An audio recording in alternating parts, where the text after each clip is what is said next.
할렐루야. 새벽을 깨우신 주의 백성들을 다시 한번 예수님의 이름으로 환영하고 사랑하고 축복합니다. 아멘. 누가복음 묵상하면서 누가복음 1장부터 8장까지는 그 중심에 예수님이 계셨고, 예수님은 어떤 분이신지, 또 예수님은 어떤 일을 행하시는 분이신지 우리가 알아가는 시간이었습니다. 근데 그 예수님 당신을 우리 가운데 드러내시면서 우리에게 당신을 알려주시면서 경험하게 하시면서 아주 중요한 한 가지 사건이 나오는데, 그것은 바로 제자들을 부르신 것입니다.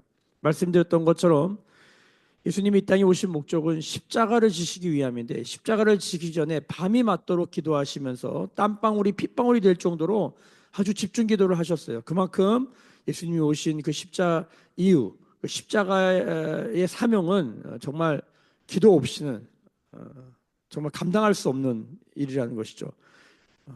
얼마나 중요한 사역입니까? 인류를 구원하기 위한 정말 중요한 사역이에요. 그 사역만큼 중요한 게 뭐다? 밤이 맞도록 기도하셨던 또 한 번의 일, 그건 뭐냐면 바로 제자를 선택하고 제자를 보내시는 것이었어요. 그러니까 제자 선택을 해서 또 밤이 맞도록 기도하셨다라고 누가복음이 기록하고 있는 것을 우리 묵상했습니다. 누가복음 1장부터 8장까지 예수님이 중심이 되셔서 쭉 왔는데, 그 중에 아주 중요한 한 가지 사건은 제자를 부르시고 택하셨다는 거예요. 그리고 9장에 들어오면 이제 예수님 중심에서 이제 지금 제자 훈련 중인데, 예수님이 어떤 분이신지, 예수님이 어떤 일을 행하시는지 제자들에게 알려주시고 있어요, 지금. 근데 이제 제자들에게 실습을 하라는 거예요. 제자들이 이제 전면에 나서게 됩니다. 바로 1절 이야기입니다. 한번 볼까요? 누가복음 9장 1절입니다. 같이 읽읍시다. 시작. 예수께서 12제자를 불러 모으사 모든 귀신을 제어하며 병을 고치는 능력과 권위를 주시고 하나님의 나라를 전파하며 앓는 자를 고치게 하려고 내보내시며. 자, 그동안에는 예수님께서 귀신을 제어하고 병을 고치죠. 근데 이제 이 일 그대로를 누가 합니까? 이제 제자들에게 하라는 거예요. 여기 보면 모든 귀신을 제어한다. 그렇죠? 모든 귀신을 제어한다. 그동안 사람은 귀신을 제어할 수가 없었습니다. 그렇죠? 귀신을 달래고 귀신에게 빌면서 해코지 좀 하지 말라고 그러고 막 그렇게 빌었던 존재인데, 예수님 이후에 예수님을 따르는 모든 사람들, 사람의 얼굴을 하고 있는데 영적인 존재를 제어하는, 이 제어라는 말은 그러니까 브레이크 거는 거잖아요. 그러니까 놀라운 거, 예수 믿으면 귀신이 우리의 말에 조종당합니다. 그러니까 멈춰 그럼 멈추고, 가 그럼 가는 거예요. 이게 예수 믿는, 특히 예수님을 따르는 제자들에게 주신, 오늘 말씀에 보면 능력과 권위다라고 나오는 거예요. 이거 굉장히 중요합니다. 자, 모든 귀신을 제어하며 병을 고치는 능력과 권위를 주셨다. 그러니까 영적인 것뿐만 아니라, 귀신을 제어하는 영적인 것뿐만 아니라 병을 고치는, 사람의 육체적인 정서적인 여러 가지 병들을 고치는 능력과 권위를 주셨다. 이게 중요합니다. 누가복음 뒤에 보면 예수님께서 70인 파송하실 때 그 말씀, 누가복음 10장 19절인가요? 한번 같이 찾아볼까요? 누가복음 10장. 자, 한번 쭉 뒤로 넘겨 보시면, 아이고,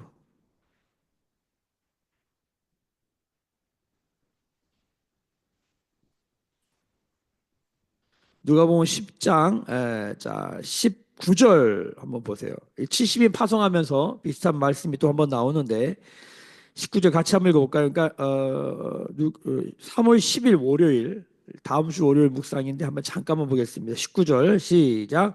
내가 너희에게 뱀과 정갈을 밟으며 원수의 모든 능력을 제어할 권능을 주었으니 너희를 해칠 자가 결코 없으리라. 여기 보면 원수의 모든 능력을 제어할 권능. 자, 원수에게 능력이 있을까요, 없을까요?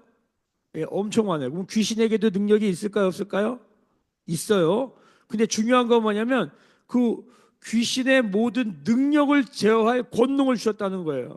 예, 권위를 주셨다는 거예요. 그래서 우리가 이것을 얘기할 때마다 다시 한번 상기하고 복습하는 것은 15톤 덤프트럭과 경찰관 이야기예요. 그렇죠? 15톤 덤프트럭, 엄청난 마력과 파워를 가지고 있죠. 이 15톤 덤프트럭이랑 경찰관이랑 부딪히면 누가 이깁니까? 당연히 덤프트럭이 이깁니다. 왜? 덤프트럭이 더 능력이 많기 때문이에요. 그렇죠? 소위 액면가로 부딪히면 어떻게 사람이 15톤 덤프트럭을 이깁니까? 부딪히면 지지. 그런데 이 사람이 경찰관복, 즉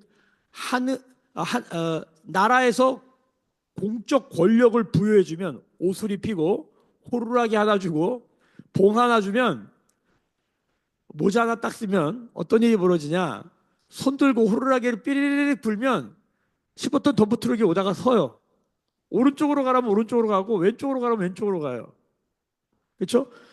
15톤 덤프트럭이 더 파워가 세지만 경찰관에게는 공적 권력, 이 권위가 생겼기 때문에 이 권위가 능력보다 앞섭니다.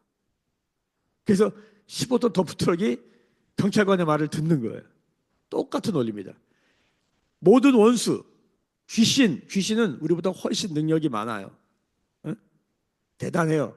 근데 하늘의 공적 권력, 주는 그리스도시요 살아계신 하나님의 아들이십니다 고백하면 하나님이 그 믿음의 고백 위에 천국 열쇠를 주시는데 이 천국 열쇠를 가지고 땅에서 묶으면 하늘이 묶이고 땅에서 풀면 하늘이 풀리고 그런 놀라운 일이 벌어지는데 이 천국 열쇠의 결정적인 힘이 뭐냐면 음부의 권세가 이기지 못한다. 음부의 문이 감당하지 못한다. 다른 말로 귀신과 원수가 감당하지 못한다. 이 천국 열쇠의 권위, 신앙 고백의 권위 때문에 예수님을 따르는 그 믿음으로 인하여서 모든 원수와 귀신의 능력이 이 예수를 따르는 영적 공권력을 부여받은 이것으로 인하여서 꼼짝 못하게 된다는 거예요. 예수를 믿으면 귀신을 제어할 수 있다는 거예요. 귀신한테 가라 오라 그 말을 다 듣는다는 거예요. 자, 병은 어떻습니까? 병도 똑같아요. 예수 믿는 사람에게 있어서 병은 뭡니까? 굉장한 능력이죠. 이 서양의 방식으로 말하면 우리 안에 들어온 세균과 바이러스 그 조그만 것들인데 이게 엄청나잖아요. 이걸 우리가 감당하지 못해가지고 뭔가의 도움이 없이는 감당할 수가 없는 거예요. 자, 그런데 말씀은 우리 안에 이렇게 말합니다. 우리에게 가장 기초적으로 가장 근원적으로 필요한 능력과 권위가 뭐냐? 예수님께서 주시는 그것이어야 된다는 거예요. 살면서 귀신을 만난다. 살면서 병을 만난다. 이게 얼마나 심각한 문제입니까? 경험해 보면 아는 것이죠. 심각한 문제를 만날 때마다 예수님을 따르는 제자들이 기억해야 될 것은 예수님께서 우리 가운데 여기 보면 능력과 권위를 주신다는 것이에요. 여러분 우리가 이것을 믿기를 예수님의 이름으로 소망하고 축복합니다. 이 능력과 권위를 왜 주시냐? 귀신 제어하고 병 고쳐서 신나게 살아라. 거기에만 목표가 있는 게 아니라 2절입니다. 2절을 함께 보겠습니다. 시작. 하나님의 나라를 전파하며 앓는 자를 고치게 하려고 내보내시며 하나님의 나라를 전파하는 거예요. 그렇죠? 우리가 귀신을 제어하고 병을 고치는 모든 일은 하나님의 나라를 전파하려고 하는 거예요. 그래서 우리가 의료 선교를 많이 하잖아요. 지금이야 이제 의학이 되게 일반화돼서 많은 사람들이 혜택을 받고 있지만 이 당시만 해도 의료 혜택을 받기가 굉장히 어려웠지 않습니까? 그러니까 우리나라도 복음이 들어온 초창기에는 다 뭡니까? 선교사들이 많은 경우에 의료 선교를 했단 말이에요. 병원을 세우고 사람들을 고쳐주는 거예요. 약 하나만 먹으면 해결될 것을 약을 못 먹어서 죽어가는 거, 그렇죠? 지금도 저기 아프리카에 가면 그 약 하나만 있으면 해결될 병을 그걸 먹지 못해서 혹은 주사 한 대만 맞으면 해결될 것을 주사 한 대 맞지 못해서 죽어가는 아이들이 있잖아요. 그래서 가서 의료 선교를 하는 것이 병을 고치는 것이 굉장히 복음 전파에 유용합니다. 자, 이 모든 것은 왜 하나님 이런 권위와 능력, 지혜와 지식을 주시는가? 하나님 나라를 전파하라는 거예요. 그러니까 우리 모든 예수 믿는 사람에게 주시는 하나님의 능력, 권위, 지식이 능력일 수 있고 지혜가 능력일 수 있고 그렇죠? 재정이 능력일 수 있고 다양한 하나님이 주시는 것들을 통해서 뭘 하라? 예, 하나님의 나라를 전파하는 것. 우리가 이것을 잊어버리면 안 되는 거예요. 그러니까 능력과 권위는 받기를 원하는데 하나님 나라를 전파하지 않는다? 큰일 나는 거죠. 하나님의 나라를 전파하는데 능력과 권위를 믿지 않는다? 그것도 문제가 되는 것입니다. 자, 오늘 3절에 보면 이르시되 여행을 위하여 아무것도 가지지 말라. 지팡이나 배낭이나 양식이나 돈이나 두보롯을 가지지 말며. 자, 이렇게 되어 있어요. 여기 보면 3절에 보면 이것이 여행이다라고 합니다. 여행은 어떻습니까? 여행은 항상 신나는 것이죠. 기대가 되는 겁니다. 제자로 부름을 받고 이제 보내심을 받는 거예요. 제자가 부름 받은 사람이라면 보내심을 받는 사람을 뭐라 하면 사도라고 그러는 거예요. 그래서 제자와 사도는 동전의 앞뒷면과 똑같은 거예요. 부름을 받으면 반드시 보냄을 받는 것이죠. 부르신 이유가 있는 거예요. 왜? 하나님 나라를 전파하게 하려고. 그래서 하나님이 부르시고 보내실 때는 우리한테 반드시 우리에게 필요한 것들을 주시는데 그 기초가 능력과 권위다. 자, 이것을 가지고 갈 때에 우리가 어떤 마음으로 가느냐? 여러분, 기대와 설레임이 있어야 돼요. 어떤 것? 하나님의 나라가 예수님이 어떤 일을 행하실까? 예수님이 어떤 분이실까? 이것을 더 경험하기를 기대하는, 여행하는 그 기쁨이 우리 안에 있기를 소망하는 것이죠. 그러니까 제자로 사는 거, 사도로 사는 거 너무 힘들다, 괴롭다. 이렇게 생각할 게 아니라는 거예요. 여행하는 거예요. 믿음의 여행인 거예요. 그래서 아브라함, 모든 모세, 뭐 다윗, 가만히 하나님의 사람들을 들여다보면은 다 믿음의 여행을 합니다. 믿음의 여행. 여행을 해요. 주님과 동행하는 거죠. 주님을 만나고 주님과 사귀고 주님과 동행하는 삶을 살더라는 것이에요. 근데 여기 보면 아무것도 가지지 말라. 여기 지팡이나 배낭이나 양식이나 돈이나 두벌것을 가지지 말라. 여기서 아무것도 가지지 말라라고 하는 것은 왜 이런 말씀을 하셨을까? 우리가 여기 지팡이나 배낭이나 양식이나 돈이나 두벌것이 있으면 제자들로 살아보면 이런 것들이 자꾸만 마음을 뺏기게 돼요. 예. 먹을 것과 입을 것과 어디 사냐 막 맨날 이런 것만 생각하는 거예요. 하나님의 나라를 전파하고 예수님이 어떠한 분이신지 예수님이 어떤 일을 행하시는 일인지 이게 상당히 여러 가지 면에서 온전히 주님께 집중하지 못하게 하는 것이죠. 제자의 삶은 어디에 집중하는 것입니까? 예수님이 어떤 분이신지 예수님이 어떤 일을 하시는 분이신지 그렇죠? 우리의 모든 삶의 포커스가 거기에 있어야 되는 것이죠. 수많은 문제가 올 때마다 이 문제를 어떻게 할 것인가 보다 더 중요한 것은 뭐다? 예수님을 알아가는 것이다. 우리가 이것을 잊으면 안 되는 것입니다. 문제가 올 때마다 문제를 해결하는 것도 중요하지만 그 너머 예수님을 아는 것이 중요하다. 우리가 계속 이 말씀을 듣고 있는 것이죠. 자, 우리 7절부터 보면은 분봉왕 헤롯이 나와요. 이 모든 일을 듣고 심히 당황하니 자, 예수님을 알아가고 예수님이 어떤 분이신지 어떤 일을 행하시는지 하나님 나라를 전파하기 위해서 귀신을 제어하고 그렇죠? 병자들을 고치고 병자들이 낫는 일들을 우리가 주님의 능력과 권위를 주셨다. 그 믿음으로 그 일을 행할 때에 기쁨으로 그 일을 감당할 때에 수많은 일들이 일어나죠. 지금도 여러분이 이 말씀을 듣고 있는데 이 말을 들을 때 두 가지 반응이 있는 거예요. 와 할렐루야. 나도 주님 제자로서의 삶으로 주님 불러주셔서 감사합니다. 주님께 반응하면서 감사하면서 그 믿음의 여행을 하는 사람이 있는가 보면 이런 말 들으면 당황하는 사람 있어요. 당황하는 사람. 심히 당황하니 다른 성경에 보면 매우 두려워했다. 분봉왕 헤롯은 어떤 사람입니까? 복음과 하나님 나라의 방해꾼이에요. 장애물이에요. 하나님 나라의 일을 들으면 당황하고 두려워하고 싫어하고 미워하고 그러니까 여러분 우리가 복음을 전하다 보면요 이런 분봉왕 헤롯 같은 사람 만나요. 이 분봉왕 헤롯이 누굽니까? 세례요한 목친 사람 아니에요? 그러니까 예수님 보내셨는데 제일 먼저 어떤 소식이 들리고 어떤 상황을 맞닥뜨리냐면 이걸 싫어하는 사람들을 보는 거예요. 그러니까 이 정말 하다못해 이 새벽 말씀을 전하는 것만 해도요 사람들이 다 좋아하느냐 그렇지 않다는 거예요. 제 지난주 금요일 날 정말 와 이게 엄청난 걸 하나님 은혜를 주셔가지고 큰 깨달음이 와가지고 너무 막 정말 감사했는데 그날따라 아무도 안 와. 마음이 너무 어렵더라고요.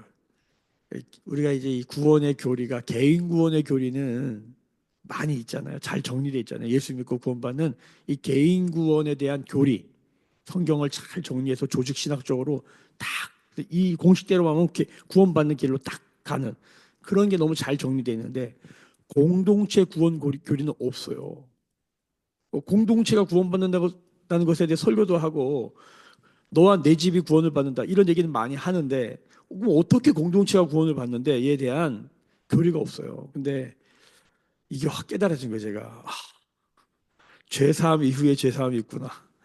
궁금하시면 금요예배 말씀을 지난주 금요예배 말씀을 다시 들어보시기 바랍니다. 제가 한 번 더 정리해서 한 번 더 설교하면 좋겠다 그런 마음이 있는데 죄사함 이후에 죄사함이 있구나.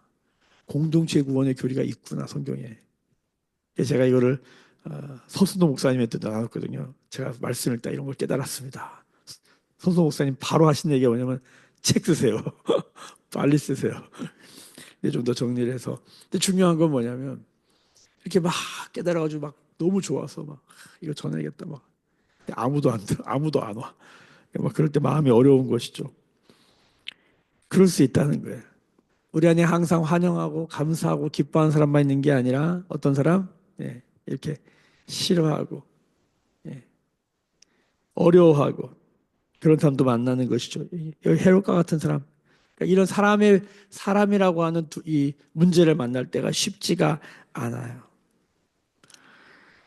자, 10절을 보겠습니다. 사도들이 돌아와서 자기들이 행한 모든 것을 예수께 여쭈니 데리고 따로 베세다라는 고을로 떠나가셨으나. 그렇죠. 지금까지 가버나움이라는 동네에 있었는데 가버나움은 나중에 성경에 보면은 예수님이 행하신 일에 대해서 그다지 이렇게 환영하지 않았어요. 배척한 동네에 이 가버나움에 들어갑니다. 그래서 마을을 옮겼어요. 베단이라는 곳으로. 예. 다 같은 갈릴리 동네지만 여기 행정구역이 다른 곳이죠. 이 베단이라고 베단이가 아니라 베세다라는 곳에 갔습니다. 자, 근데 사람들이 알고 따라왔다는 거예요. 11절에 보면 따라왔는데 그 유명한 오병이어 이야기가 나옵니다. 12절 날이 저물어 가매 열두 사도가 나와서 여쭈하되 무리를 보내어 두루 마을과 촌으로 가서 유하며 먹을 것을 얻게 하소서 우리가 있는 여기는 빈들이니이다. 자, 먹을 게 없는 거예요. 문제를 만난 거예요. 여기 보면 5천 명쯤 모였다라고 뒤에 보면은 14절에 나와 있는데 남자만 5천 명이면 뭐 우리가 잘 아는 얘기지만 여자와 아이들까지 하면 한 2만 명까지 보는 것이죠. 어마어마한 사람들이 예수님을 쫓아왔고 먹을 게 없다. 심각한 문제죠. 사람들이 배가 고프면은 갑자기 돌변할 수도 있고 저도 이 목회를 하다 보면 주일날 제일 어려운 게 뭐냐면 사람들이 배고파할 때 얼굴 표정이 달라지는 걸 앞에서 보는 것이죠. 힘들어요. 쉽지 않아요. 자, 근데 13절에 먹을 것이 없어요. 문제예요. 없다. 없다의 문제. 결핍, 부족, 가난의 문제죠. 근데 13절에 보면 예수께서 이르시되 너희가 먹을 것을 주라. 당황스러운 거죠. 아무것도 없는데 너희가 먹을 것을 주라.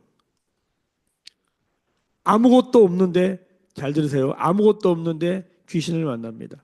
아무것도 없는데 병을 만납니다. 아무것도 없는데 주님이 먹을 것을 주랍니다. 자, 여기 그러면 주님은 우리가 못하는 거, 우리 골탕 먹이려고, 우리 어렵게 하려고 이런 말씀을 하셨을까요? 예, 아니죠. 우리가 1절에서 봤던 것처럼 예수님은 모든 귀신을 제하며 병을 고치는 능력과 권위를 주셨을 뿐만 아니라 먹을 것을 줄 수 있는 능력도 주셨다는 거예요.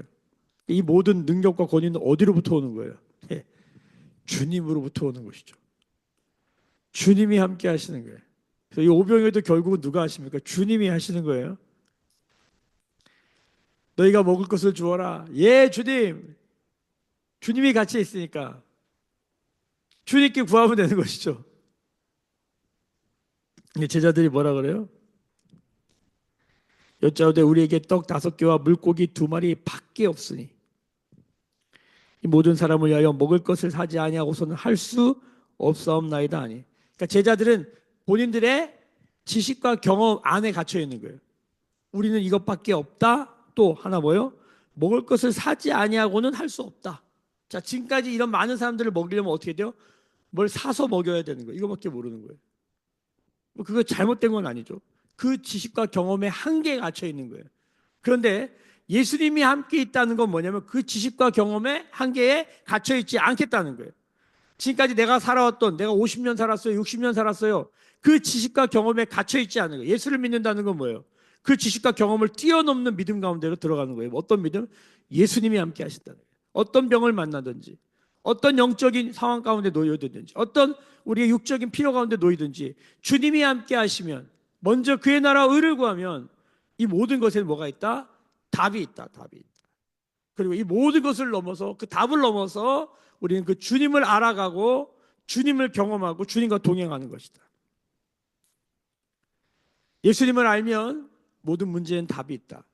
심지어는 모든 문제를 통하여 예수님을 알아가게 된다라는 것입니다. 오늘 말씀을 통해서 우리가 기억해야 될 게 있어요. 아무것도 없다고 생각할 때, 빈들이라고 생각할 때, 원수를 만나고 귀신을 만나고 병을 만났을 때 우리가 기억해야 될 것. 예수님이 우리와 함께 하신다. 제자는 뭡니까? 제자로 살아간다는 건 뭡니까? 예수님이 우리와 함께 하신다. 그 제자가 보냄을 받아 사명을 감당한다는 건 뭡니까? 아무것도 없다. 오늘도 말씀해도 시작도 아무것도 가지지 말라. 그러니까 아무것도 없어요. 아무것도 가지지 말라니까 아무것도 없어. 근데 아무것도 없다는 것, 즉 가난, 결핍, 부족은 절대로 부정적 요소가 아니라 가난, 결핍, 부족은 예수님을 알아가는 기가 막힌 찬스다. 뭐가 잘 안 된다. 이건 뭐다? 주님을 알아가는 기가 막힌 찬스다. 여러분, 제자냐 제자가 아니냐는 여기서 밝혀지는 거예요. 헤롯도 그렇죠? 대단한 막 능력과 권위를 가진 것 같지만 진짜 능력과 권위를 가진 예수님 앞에 벌벌 떨고 두려워하고 심히 당황해 하잖아요. 여러분, 우리가 아무것도 없다고 생각할 그때에 우리가 누구인지 예수님이 어떤 분이신지를 경험한 저렇지 않습니다. 사람들이 이런 거예요. 집이 있고 돈이 있고 양식이 있고 뭐가 있잖아요. 그럼 그게 나의 정체성이 될 가능성이 많아요.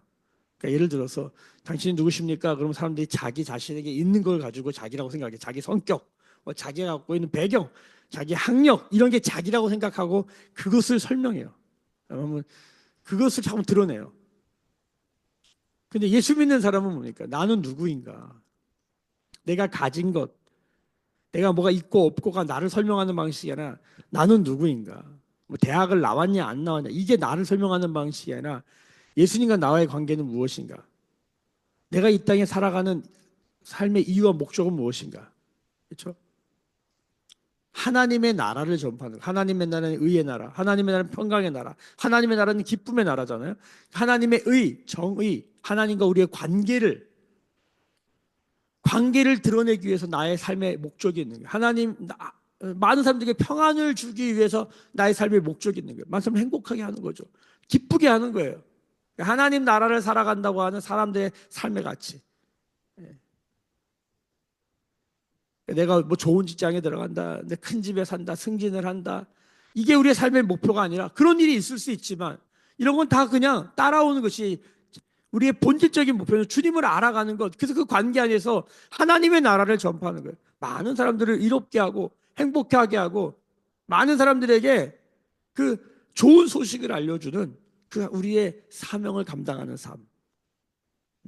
때로는 우리가 뭘 가진 게 오히려 방해가 돼요. 그러니까 세상적으로 성공하고 세상적으로 뭘 많이 가진 사람들이 복음을 잘 전하냐? 그럴 수도 있어요. 근데 막 그런 얘기는 드물어. 대부분 교회에서 복음 전하는 분들 보면 가난해. 뭐가 없어. 그래서 주님, 하나님이 하신 걸 잘 봐요. 돈 있으면 돈으로 하면 되고, 그렇죠? 내 능력 있으면 내 능력을 하면 되는데 정말 우리가 심령이 가난한 사람은 그것조차도 다 주님이 하신 거라고 고백하지만 이게 뭐가 많으면 그게 잘 안 되는 것이죠.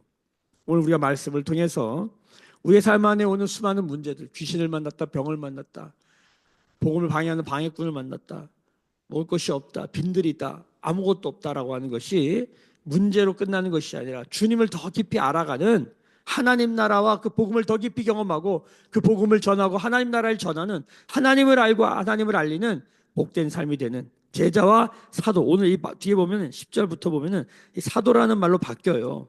제자가 사도가 돼요. 제자는 뭐라? 부르심을 받은 사람. 사도는 뭐다? 보내심을 받은 사람. 이것이 우리의 삶의 정체성입니다. 오늘도 예수 믿는 기쁨 가운데 주님과 동행하고 여행하는 우리 모두가 되기를 예수님의 이름으로 축복합니다. 기도하겠습니다. 지금은 우리 주 예수 그리스도의 은혜와 하나님 아버지의 크신 사랑하심과 성령의 감화감동 충만케 하시며 기름 부어주심이 오늘 머리 숙여 묵상하며 기도하며 예배하는 주의 백성들의 머리 위에 그들의 삶과 가정과 생업과 일상과 일터 위에 매일교회와 조국교회와 열방에 나간 선교사님들 위에 지금부터 영원까지 함께 계실지어다. 아멘. 주의 영광 이곳에 가득해 우린 선의 주님과 함께해 찬양하며 우리는 전진하리. 모든 열방 주 볼 때까지.